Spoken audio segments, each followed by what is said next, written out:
Welcome to Redefine the Circle, a podcast where we discuss all things pitching. I'm Ashley Sunshine, co-owner and head of pitching development at S2 Breakthrough. In this podcast, we're going to highlight topics that focus on how to maximize your pitchers now. We're going to discuss some of the trends that we've seen at S2 Breakthrough and talk about how we use data to create systems and training approaches that are specific to each pitcher. It's so important for us to continue to share this information and facilitate discussion within the pitching community so we can keep evolving as coaches and ultimately grow pitching into something it's never been before. Thanks so much for listening, and thanks for joining the quest to redefine the circle.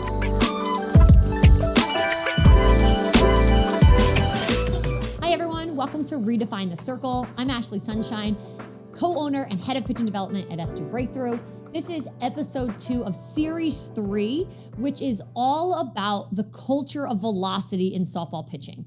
For those of you who watched or listened to episode 1, I talked about some of the things that I feel as if we've really noted here at S2 Breakthrough, or things that we've measured that have really given us an opportunity to reflect on the fact that we have to start changing the conversation that we have with our athletes, with other coaches about velocity, that we've created these myths about how to achieve velocity, what expectations we should be having with our pitchers or for our pitchers when it comes to velocity. And we really just need to start kind of breaking those conversations down and finding out what is real and what is a more appropriate culture when it comes to, again, expectations, training, so on and so forth. One of the things that I mentioned in last week's episode was that we often find ourselves in the pitching community having, heated debates about whether or not velocity is important. And what I had mentioned last week was that is the wrong it's kind of a waste of time. It's the wrong discussion. It is important. There are thresholds that pitchers need to be able to meet in order to be effective. It doesn't mean there is a single velocity that every pitcher must hit, but there are thresholds at different levels that are a must. And we know this. This is in the data, the national data that we have. And so that's not the discussion. The discussion is, okay, we know velocity is very, very important. So how do we prioritize it appropriately? Right now, what we do in the pitching world is we prioritize it, but we prioritize it in all the wrong ways. And so therefore, we often squash it. So what I wanted to do in today's discussion is to start to go into a little bit of, some of the data that we have here at S2 Breakthrough and start to show some of the information that we have regarding here's what velo looks like. Here's what it looks like on a single day. Here's what it looks like over time. Here are the types of things. Here's how we should start to view velocity, to start to have a much more reasonable understanding about velocity, again, within a day, within a few months, within a season, within a year. And then when we know a little bit more about like the truth of what goes on with velocity, now all of a sudden we can start to shift the culture and start to communicate a little bit more reasonably with our athletes regarding what we're looking for, what our goals are, and really what the expectations are. So to get right into it, the first thing that I want to do, I'm actually going to be working quite a bit off of my computer today to be showing you some of the dashboards that we've built. So if you are listening only to this podcast, to this episode, I strongly encourage you to go back and look and watch this episode on YouTube, because the visuals really, really are critical. So going ahead right away into this first dashboard. So these are dashboards that we have here at S2 Breakthrough. These are ones that Laura, our head sports scientist, she designs for me, customizes them however I want. So I can take ball flight data and really be able to visualize them however I want. And so right in this first picture, the first thing that I want to point out is that we have an elite college pitcher. This is arguably one of the best pitchers in the entire country. She graduated last year, but one of the best pitchers in the country. And I just have one day of data for her. And we're just gonna look specifically at fastball. We could kind of play around with what pitch type we wanted to hear, but for the sake of this discussion, one day of fastballs. And what I wanna point out is that when we are looking here at her range, you can see her max velocity for a fastball on that day was 69.8. coming all the way down to 65. So a single day, she ranged from about 65 to 70 miles per hour. That's a 5 mile per hour range. That is very important. That is consistent, as I will show in just a bit, with what we see at all levels for all of our pitchers, regardless of whether their ranges are in the low 50s, high 50s, low 60s, up to upper 60s, 70. On a given day, the range sits about 5 miles per hour. Let's go ahead and take another look at Elite college pitcher number 2. Again, no longer in the college game, but arguably and certainly in the top 5 pitchers in the country. Velo is a little bit less as far as her range is concerned than the pitcher that we just looked at. But take a look at where we are again. Her top velocity here is going to be 64.5 all the way down to 58.9. So we're 59 to about 64, 65, also about a 5 mile per hour range. This is critical because what I have started to realize as, we collect a lot of data, we make sure our athletes understand their data, they're able to look at their data. What I started to realize very early on, and I spoke about this in episode number 1, is that regardless of the age of the pitcher that we were working with, there was very clearly a consistent and what I feel is unhealthy relationship with what they felt like velo expectations were. So if their max velocity ever was 65, but they threw a 59 when they were in their training session, the level of defeat that would come over pitchers because they were so out of range of their velo. And so one of the first things that I try to explain to pitchers is this is not your fault. This is a culture that we have really created in the softball community and that we sort of placed on you. But what you need to know is that on any given training session, velocity is within a 5 mile per range. Now, that doesn't even mean it's within 5 mile per hour of your max. So that's another discussion, which I'll get into. So whatever your sort of median is today, you're going to fluctuate about 2 to 3 miles per hour away from that. And there's a lot of things that go into even what that median is for the day. So that's the first thing. Again, I wanted to just start off with taking 2 of the greatest pitchers in the country, arguably in the world, and just take a look at on a single day's work that they have a range within a single pitch type, not across pitch types. This was fastball only. Within a single pitch type, they have a range of about 5 miles per hour. That is just, again, not because they're robots, it's because they're human. They're not able to just produce the exact same velocity, pitch after pitch after pitch. There's a lot of things that would go into that fluctuation. So that's the first piece that I think as a community, we have to start becoming more comfortable with and understanding as far as what our expectations are of our pitchers and how to communicate that appropriately.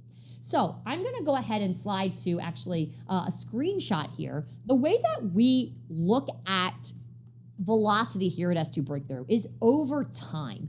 And so this example next is just a dashboard of a velocity for a fastball only. Again, I could select different pitch types here, but velocity for a fastball over time. And if you see here, if you're watching here on YouTube, you'll see we have a trend line here at the top, which is the max. Okay, so this dashed orange line is the max velocity, so we can see generally where that sits.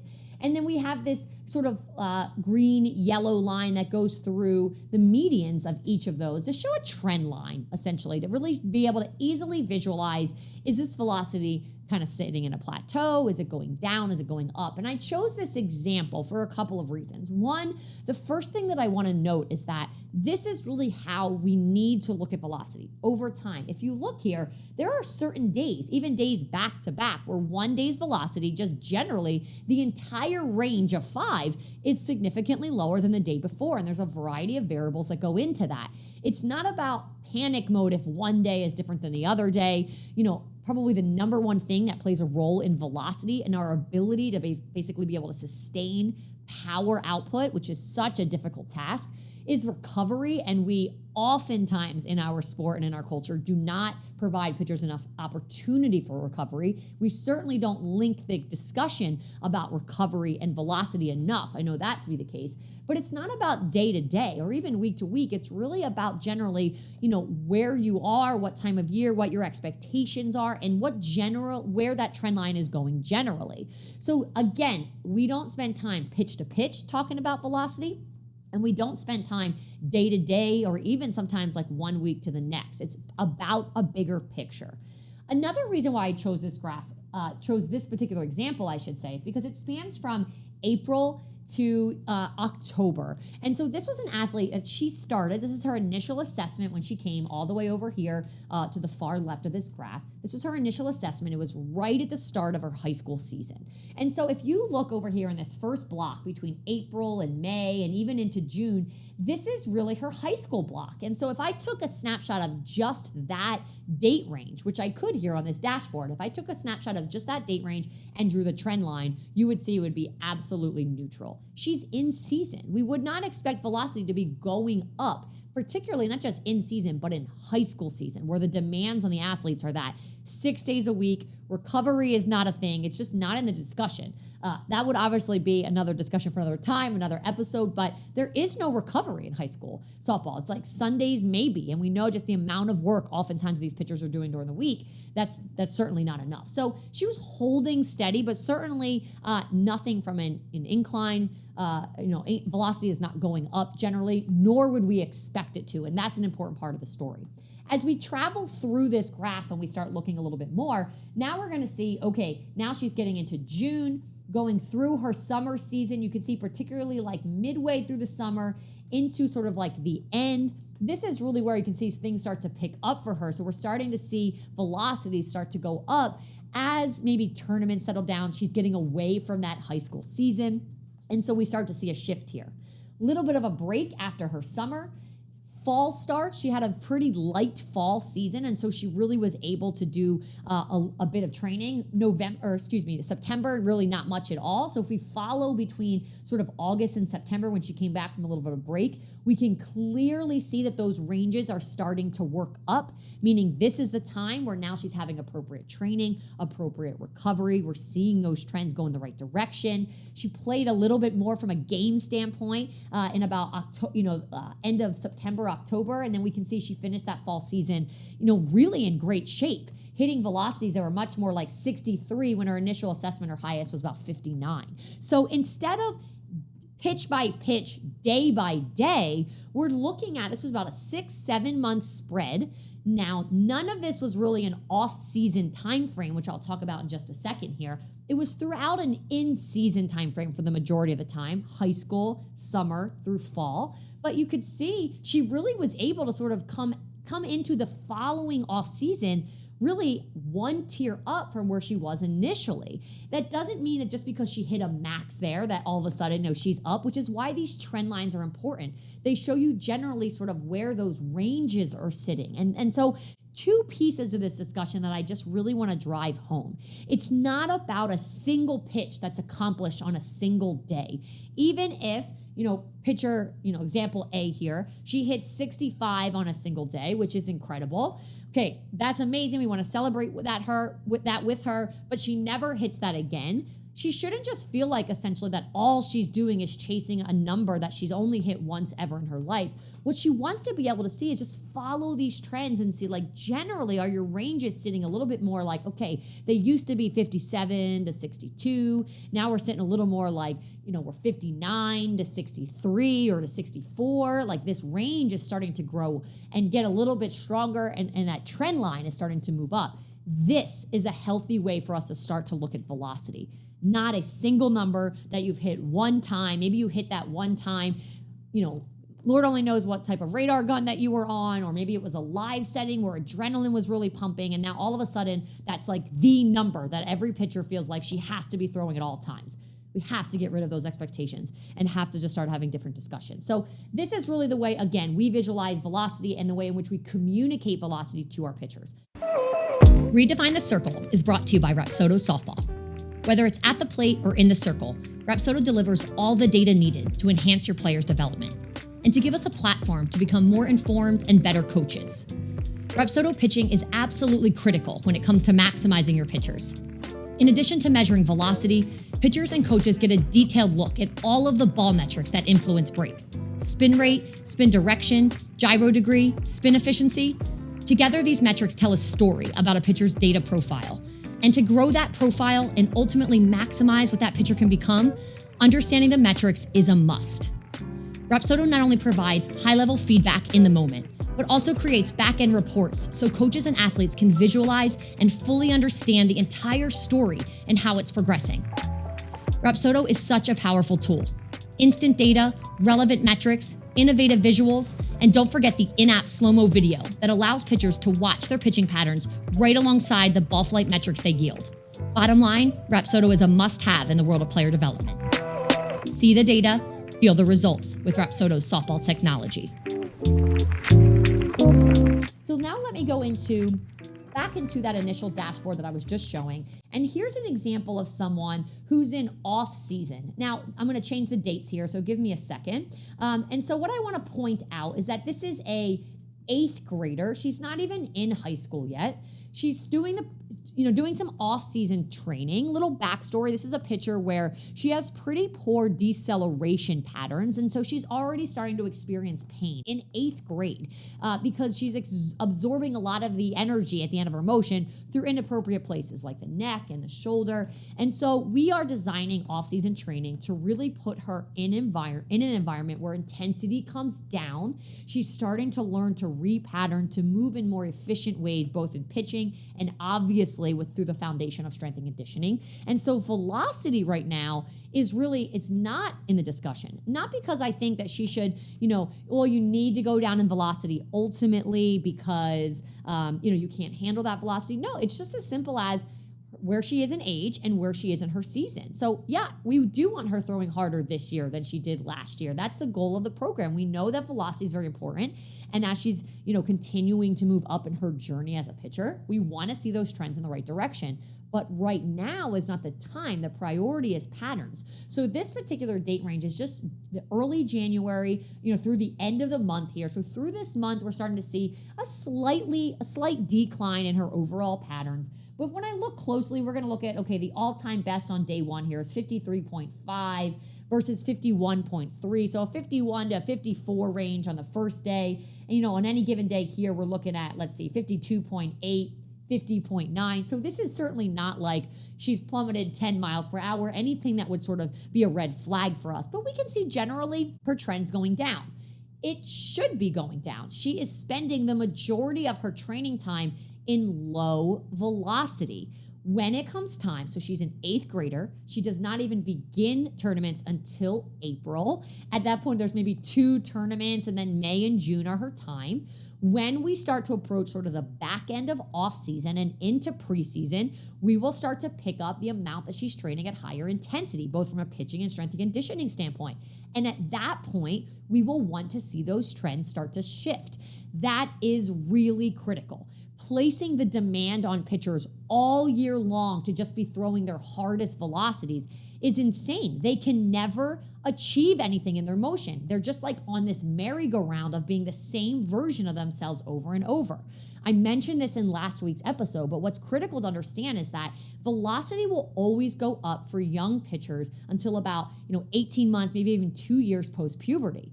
They're growing, they're getting bigger, they're getting stronger. So an 8-year-old will throw harder when she's 10, when she's 12, when she's 13, 14, 15, maybe 16. That will continue to go up, not because of training, not because of coaching, but because her body is getting bigger and stronger. That's just biology.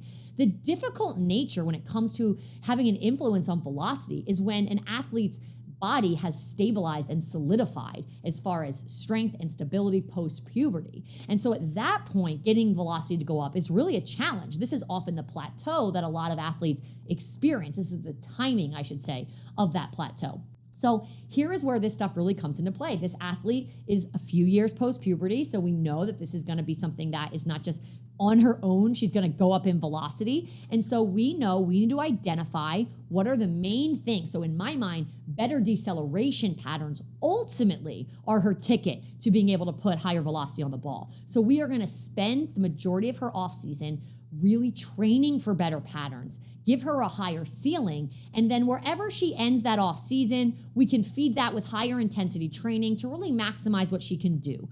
Stabilize that velocity range throughout her season, and then here we come in off season again, where we want to pick up one step above where we finished the off season before then. The only way to get pitchers year by year to pick up with off seasons one notch above where they did the prior year is to not prioritize maximum velocity all the time, no matter what month it is. And so that is really something that I wanted to really show here. Do we have examples where we have pitchers where I feel like they're in a time frame where velocity should be going up and it's not? Yes. And then I make a change to their training program. So this is not like, oh, every time the trend is going down, it's because it should be. That's not the case. We listen to the data. We make changes to programming based on what the data is saying. But this is an example of an athlete, again, based on her age and based on where she is in her season, that I know, don't worry, we're not focused on that yet. We don't want to see it plummet, to a range that's insane. But in my mind, this is a perfectly comfortable range.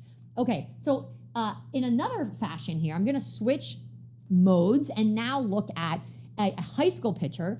This is her junior year. And this is sort of just her entire sort of like off season into high school season, which began in March. And so this is right after her fall. So we're sitting like, early to mid of November, all the way to the end here. This graph will go into the end of February, preparing her for her high school season. And so you can see her trend is just going up, up, up. And in addition to the trend going up, take a look at some of the groupings that we're seeing here. You can see that in off season, we were really focused on patterns before the new year, a little bit more stable. You can see that then we started to really go up as she was kind of approaching into mid-January at this point, sustained that a little bit, came down. We started to note that she wasn't able. So actually, backstory on this, the intensity of her program really went up in strength and conditioning. We started to see that she was having trouble sustaining what was happening. So we made some adjustments with sort of how many days a week she was doing it, how many recovery days. So that's a little back end story here.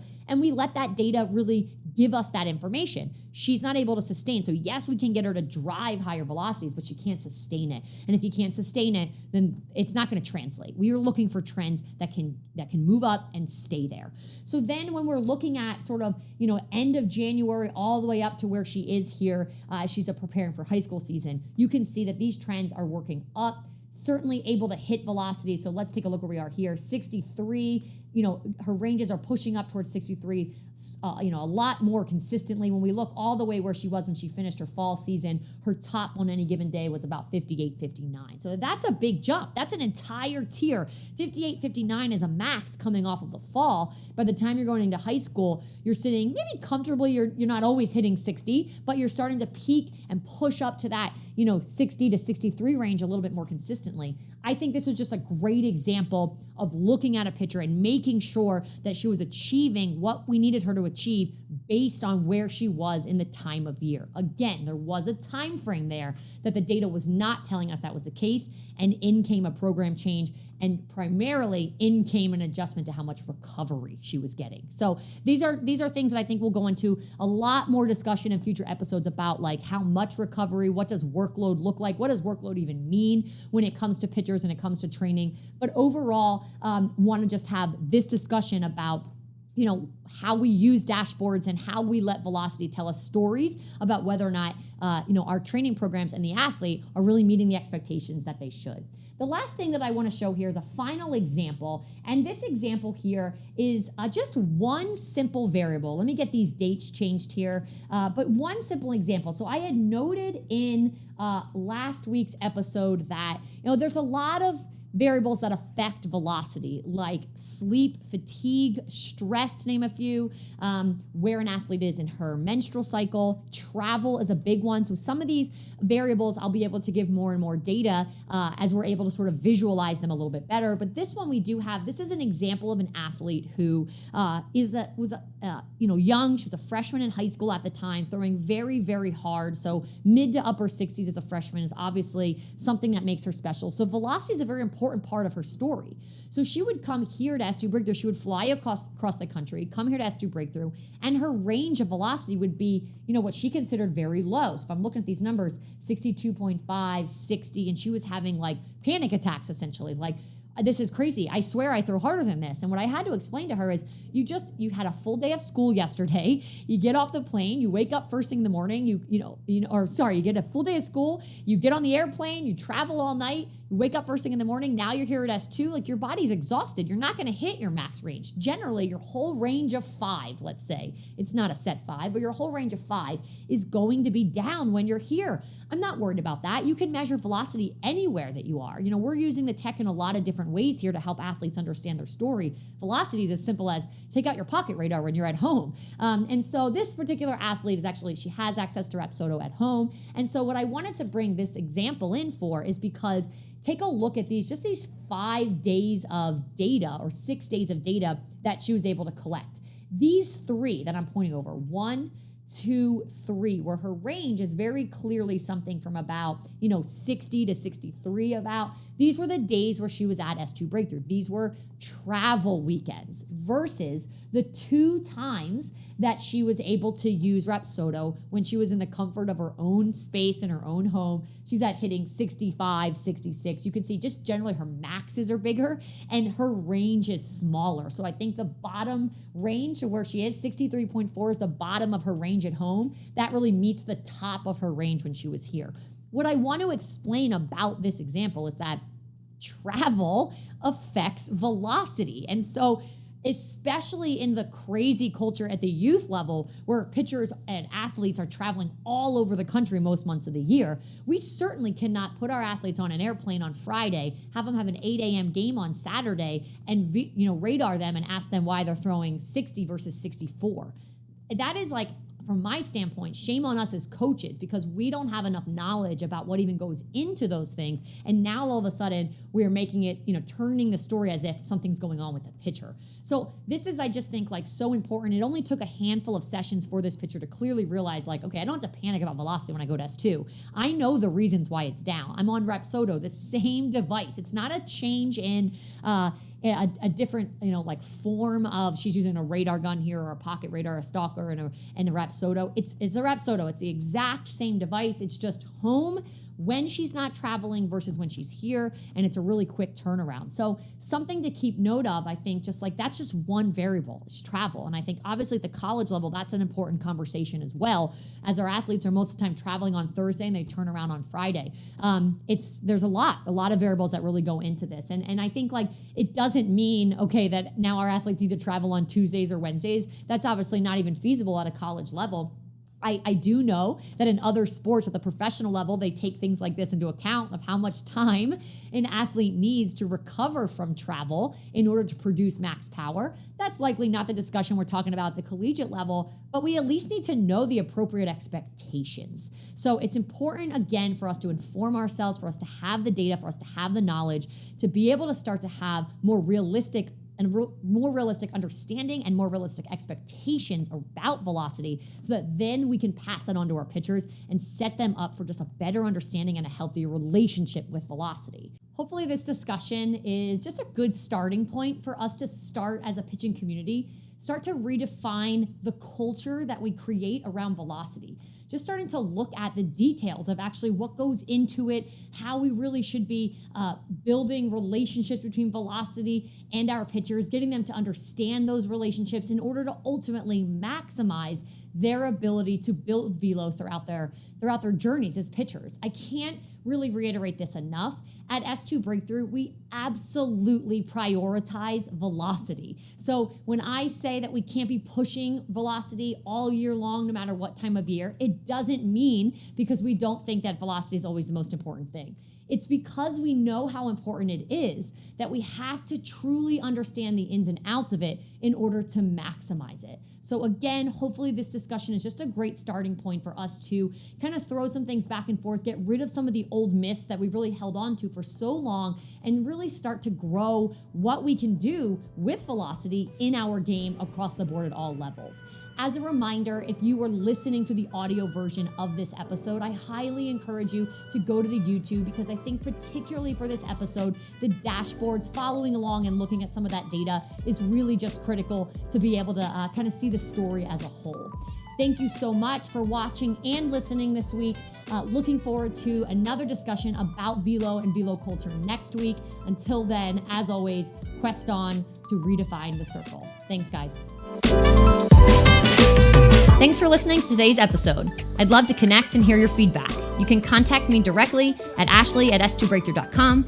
If you're listening, you can leave us a review, or if you're watching, go ahead and leave a comment below.